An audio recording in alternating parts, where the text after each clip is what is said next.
Mga kaibigan, heto ang isang colder twist na hanggang ngayon ay nagpapangiti sa mga local at nagpapapikit sa mga diplomat. Nung huling bahagi ng 1950s, nagpadala ang Estados Unidos ng pera at napakaraming semento sa Laos.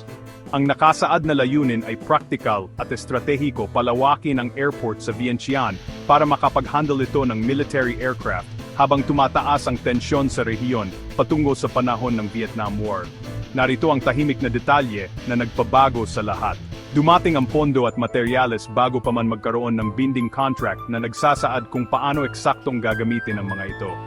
Walang fine print, walang enforcement, semento lang nakatambak doon, naghihintay ng desisyon. Kaya gumawa ng desisyon ang Royal Lao Government. Imbes na pahabain ang runway na para sana sa mga dayuhang jet, ibinuhos nila ang sementong iyon sa ibang bagay, ang patusay, isang matayog na triumphal arch na inialay sa kalayaan at identidad ng Lao. Sa kalagitnaan ng kwentong ito, nagbago ang kahulugan. Ang dapat sana ay susuporta sa mga warplane ay naging isang civic monument na puno ng Buddhist motifs, local na mitolohiya, at pang-araw-araw na buhay. Walang military plaques, walang dayuhang bandila, isang pambansang pahayag lang na tumataas mula mismo sa kalye.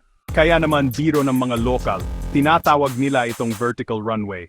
Parehong material, parehong panahon, iba't ibang layunin. Ang aral ay hindi tungkol sa panlilin lang. Ito ay tungkol sa ahensya. Ang mga malalaking kapangyarihan ay nagpaplano sa spreadsheets at flight paths. Ang maliliit na bansa minsan ay sumasagot sa pamamagitan ng mga simbolo na mas tumatagal kaysa sa dalawa. Minsan, ang sementong para sa digmaan ay nauuwi sa paghawak ng alaala.